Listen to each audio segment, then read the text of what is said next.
Sige po. Good afternoon po. Good afternoon, Julian. Good afternoon po, Miss Maris. Yung first question ko po, may pinagkaiba po ba si Miss Maris umali sa harap at sa likod ng camera? Well, in a way, oo. Kasi, normally, pag nakikita niyo ako nagbabalita, madalas seryoso. Talagang minsan lang kung umiti, minsan lang kung tumawa, maliban na lang kung may mga pagkakataon na talagang pwede kaming ngumiti at tumawa. Gaya halimbawa sa Kape at Balita, mas, kumbaga, pag nagkukwentuhan kami, pwede ako tumawa, pwede kaming ngumiti. Pero most of the time, halimbawa sa Balitang Hali, hindi naman ako nakakangiti masyado doon. Konti lang. Kapag masaya yung balita, tsaka sa ending, ganyan.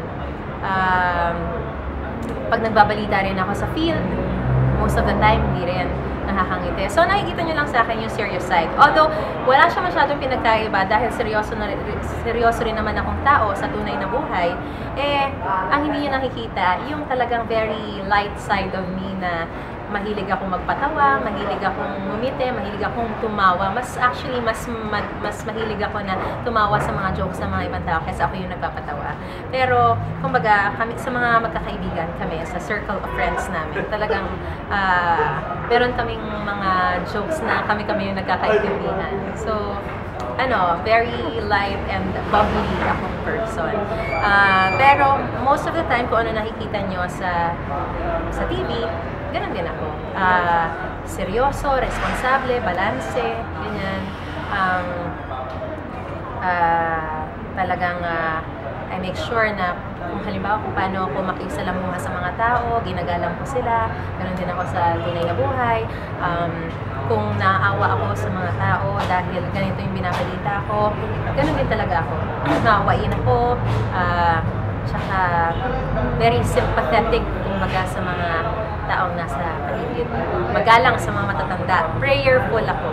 Hindi ko alam kung nakikita nyo sa mga reports ko. Siguro at some point, merong mga reports. Mahilig ako sa mga report na on religious issues. Ganyan.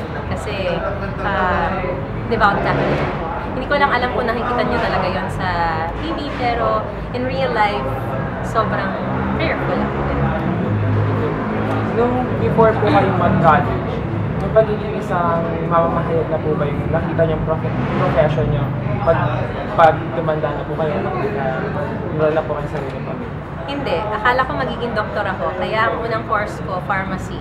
Dahil ang parents ko, they're both pharmacists. Yung dad ko is an industrial pharmacist. Yung mom ko, pharmacist/businesswoman. So, akala ko yun yung magiging pre-med course ko. Kasi very lucrative din daw yung profession na ito, especially when you go abroad. Siyempre, isa rin ako dun sa mga nangangarap na akala ko pumunta ako sa abroad at siyempre, talagang hindi naman para magsilbi sa kanila, kundi para mapayaman yung kaalaman ko, tapos I can also share in the Philippines pagdating sa larangan ng medisina at paggawa ng mga gamot, ganyan. Tapos eventually magiging doktor, ganyan. Pero pagdating ko sa college, habang nag-pharmacy ako, I realized that it wasn't my calling, so I shifted to broadcasting. Doon ko na-realize na ito ang gusto kong gawin. Gusto kong maging reporter. College pa lang ako, alam ko na gusto kong maging reporter. At gusto ko rin mag-news anchor later on. Gusto ko rin mag-post. Alam ko kung anong gusto kong gawin. At masaya ako dahil ngayon nagagawa ko lahat ng gusto kong gawin. Na-achieve pa siya. Ano po ba yung, di ba sabi ng pharmacist po yun? Ano po yung parang nag-joke sa inyo po or yung bigay sa inyo ng inspiration para magpatuloy ko sa mga journalist? Doon ko nga na-realize habang nagpa-pharmacy ako na hindi ko masyadong although napaka-noble ng profession na yun, marami kang matutulungan, hindi ko lang naramdaman na para sa akin. So, lumipat ako. Actually, ang akala ko, sa medicine pa rin ako mapupunta, kaya nag-apply pa rin ako sa biology, sa public health.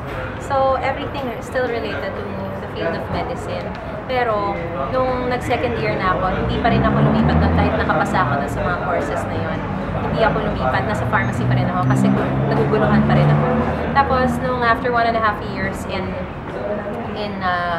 college, doon ko na-realize na, ay, parang gusto ko na pala lumipat sa broadcasting. Kasi meron ako isang classmate from high school na nagsabi sa akin na lilipat daw siya from computer science naman siya, lilipat siya to broadcasting. Nung sinabi lang niya sa akin na lilipat siya at ito yung mga ginagawa at ito yung mga nagiging kapag halimbawa pumasok ka sa broadcast journalism. Parang naisip ko, ay gusto ko palang gawin yon. Tapos nung nandun ako, parang niramdam ko kung gusto ko ba talaga to. Doon ko na-feel, doon ko na-realize na yung ginagawa ko talagang sobra akong comfortable, sobra akong masaya, parang hindi siya nagiging trabaho. Kaya, doon, at nakita ko rin, nung nanonood na ako ng mga documentaries, ng mga news, na maraming taong natutulungan. So, siguro in this way, not necessarily healing the sick, or not necessarily producing medicines for the people, sa ganitong paraan, makakatulong pa rin ako sa publiko. Ngayon pong isa na po kayo sa mga kilala at respetadong mamamayan.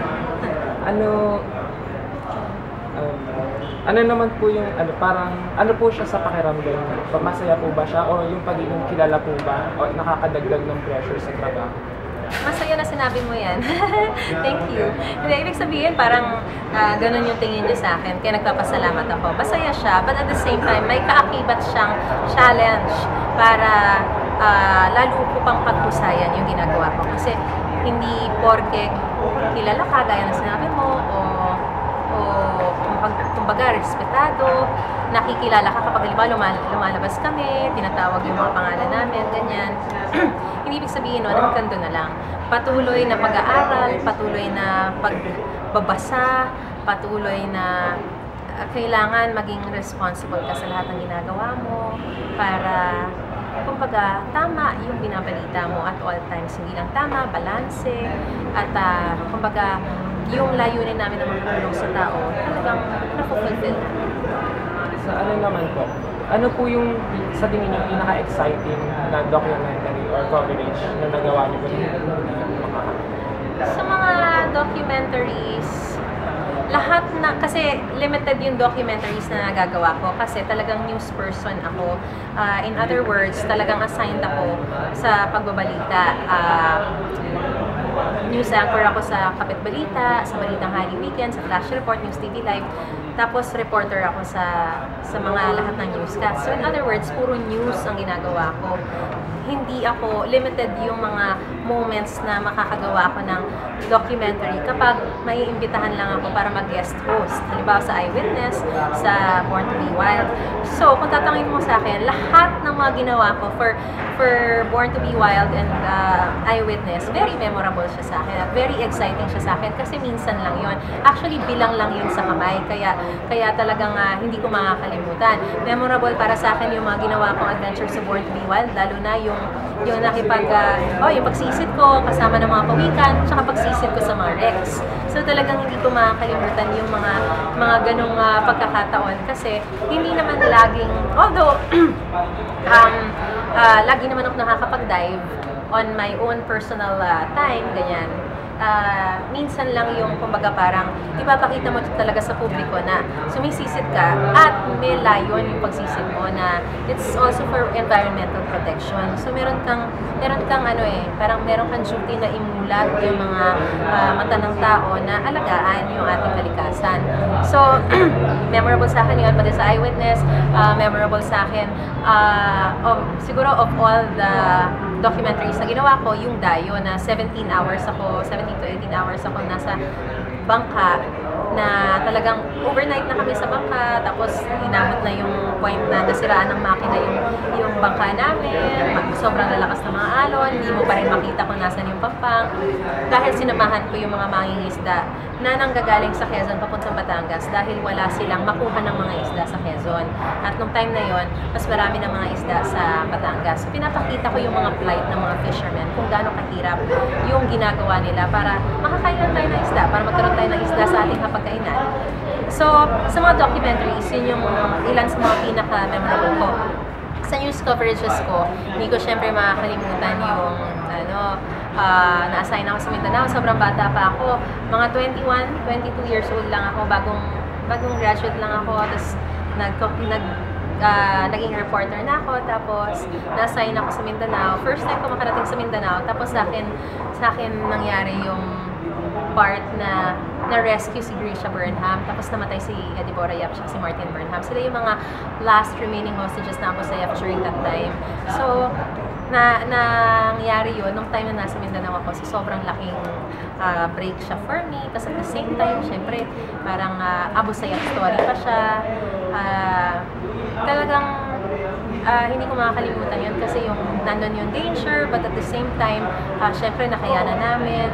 Tapos yung talagang story at tungkol sa mga 21 hostages, tapos 3 na lang yung natira. Tapos yun yung naging masalimuot na katapusan nung kwentong yun.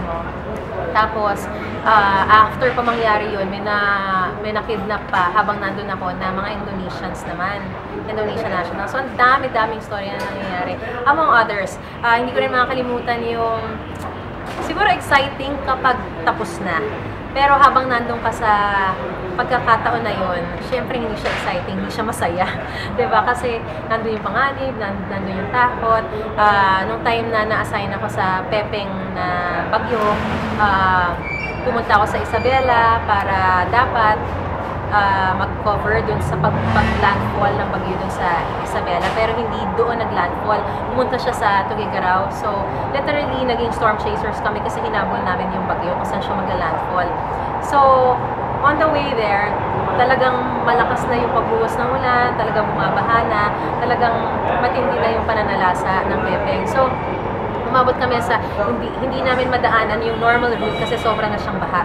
So nag-ibang ruta kami hanggang sa point na halos mawala kami kasi talagang parang walang katapusan na yung pinupuntahan namin. Tapos napakakitid siyang lugar, napakadilim. Yung kanan namin para siyang bangin, tapos yung kaliwa namin, isa siyang bundok nakaka-landslide lang. So napakadelikado. Tapos alam mo yung tipong hindi mo alam kung saan ka napupunta kasi parang wala nang mga bahay, wala nang mga tao, napakadilim, tapos hindi mo, parang walang katapusan yung road.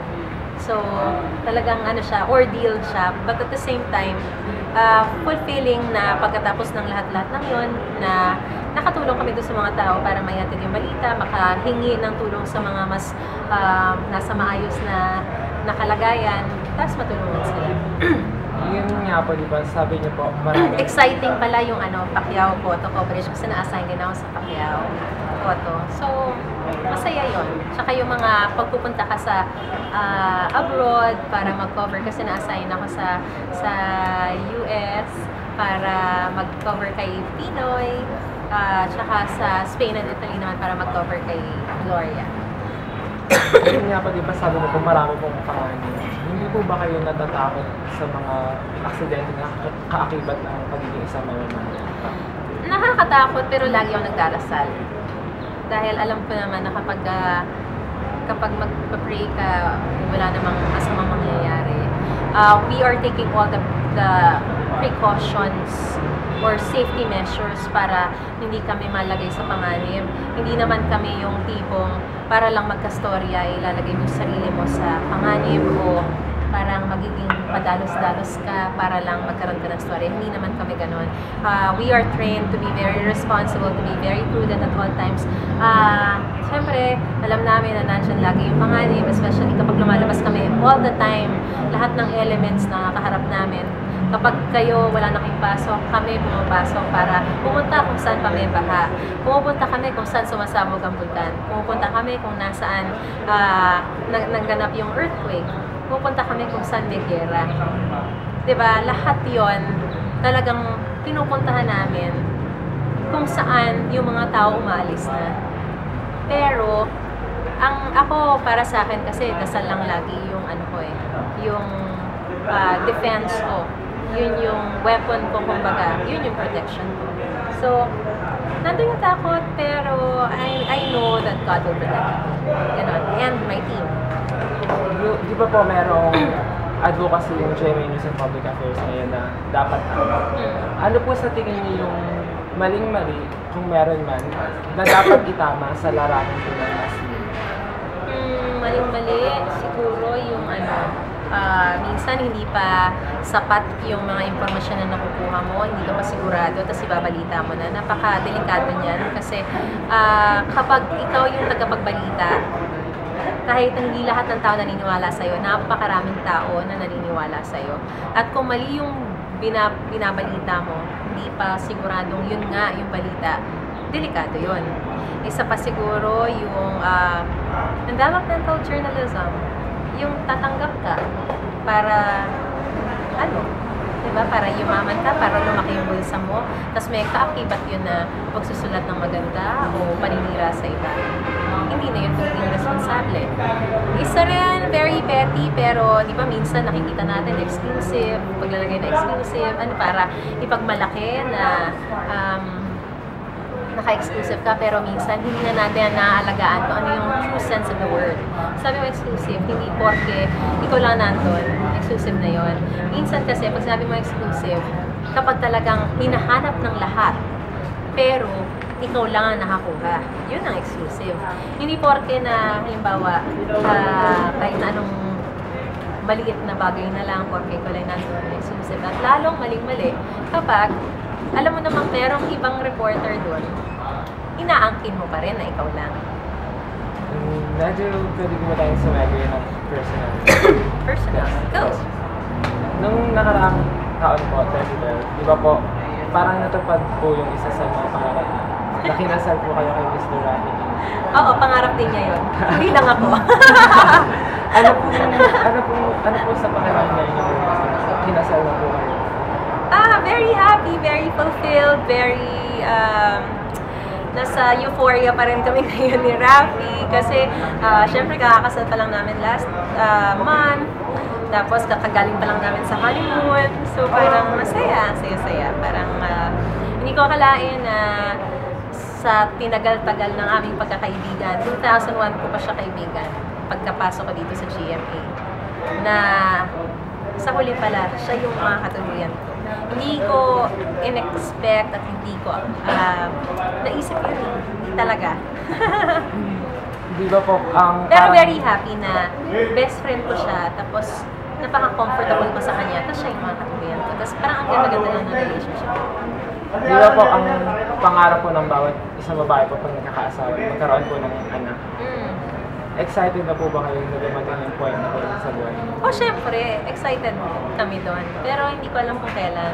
Maghihintay lang kami kung kailan ibigay ni God.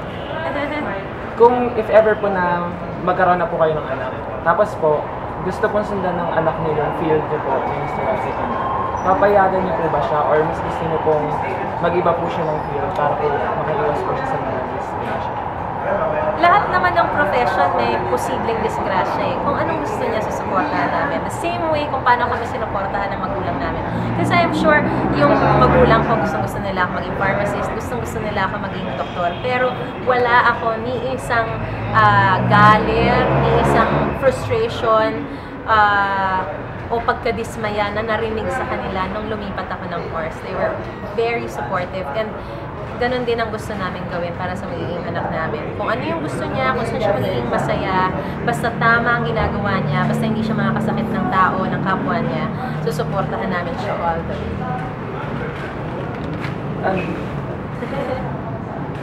Paano niyo po naman ibabalanse yung oras niyo ng pagiging isang mamamahayag at pagiging isang mabuting magulang?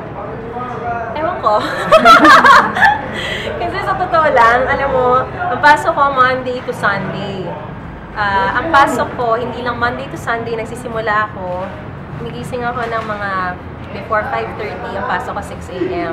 Umuwi ako ng mga 10 p.m. Kasi sa umaga, meron akong kapit balita Monday to Friday yon. Meron akong flash report Monday to Wednesday. Meron akong News TV Live Thursday to Saturday. Meron akong 1 to 9 na field duty. So hanggang 9 na yon. Depende pa kung halimbawa medyo mausog kapag nagre-report ako sa mga newscast sa gabi. Pag Sabado at Linggo, meron akong Balitang Hali at News TV Live. So, hindi ko alam kung saan ko isisingit. Pero, I'm sure, gaya kung paano ko nagagawa before, na ma-manage ko yung oras ko para matupad ko yung mga duties ko sa lahat, sa mga magulang ko, sa mga kapatid ko, sa mga kaibigan ko, sa trabaho ko, o kaya sa pag-aaral ko dati, kung paano ko na-manage yun, I'm sure magagawa ko siya ngayon. Hindi ko pa lang siya sobrang naiisip ngayon kasi wala pa yung time na kailangan kong talagang mag-alaga ng bata. Pero pwedeng maglaylo ng konti siguro sa ibang mga trabaho. Pero magagawan ko ng paraan yan, I'm sure. Last question na lang po. ano po yung maipapayo nyo sa aming mga gustong pumasok sa larangan ng media? Yeah. Sa aming mga mag-aaral? Pag-alam, gusto nyo talaga nyo. Kasi masaya dito, masarap. Maraming mga panganib, maraming mga siguro frustrations at some point. Nakakatakot dahil hindi siya birong trabaho. Pero at the same time, nandun na yung fulfillment na makapag-servisyo ka sa kapwa mo. So, magiging ka ng pagpapahayag. Kung gusto niyo talaga to, mag-aral kayo mabuti, magbasa kayo lagi ng diary, makinig kayo sa radyo, manood kayo ng TV, lalo na ng mga balita. Lalo na kung gusto niyo maging reporters. Ako, mas nakikinig ako sa AM kaysa sa FM eh. Although, music lover din ako. Kaya lang, since wala na akong time, kailangan kong matuto, kailangan kong maging maalam. So, lahat ng possible media, nagbabasa sa internet, sa mga websites, na mga news websites, na kung ano, lahat yan, kailangan wide yung knowledge mo para hindi ka na pag-iiwanan. Pangalawa, pag-usayan niyo yung pagsusulat, yung pagsasalita, dapat comfortable kayo speaking in both English and in Filipino. Or kung may dagdag pa kayong language na alam, siguro mas makakatulong kayo. Pero sa ngayon naman, hindi naman namin kinakailangan gamitin yun. Stick it out. There will be a lot of challenges that you will face, pero kung gustong-gusto nyo ang isang bagay, wala naman siguro isang bagay na gustong-gusto nyo na hindi nyo pwedeng magawa o makamit kapag lahat ng bagay ay talagang ginagawa nyo para magsipag kayo, para makamit nyo yung pangarap nyo. And pray, dahil lahat naman yan, maaaring hindi agad ibigay sa inyo ni God, pero kung para sa inyo, para sa inyo. Ibibigay niya yan para sa inyo. Okay, thank you, Julian. Thank you sa inyo. Sana marami kayong natutunan. Maraming salamat po.